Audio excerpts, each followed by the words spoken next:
Well, our first up at Dynodaze this morning, it is a beautiful silver FN2. Pretty much standard, so the owner says. Are you sure? Yeah. Yep. Excellent. So we'll stick this on the dyno next and see what she's putting out.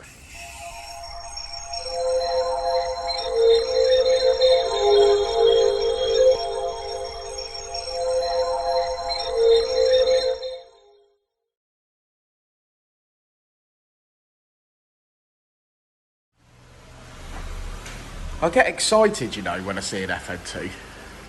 I think it's because I'm biased. I think it's because I just love them so much.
Well, the results are in, and this standard FN2 has made 203 brake horsepower.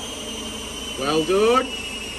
20 more in the tank, I'd say. Let's get it modified, let's get it mapped.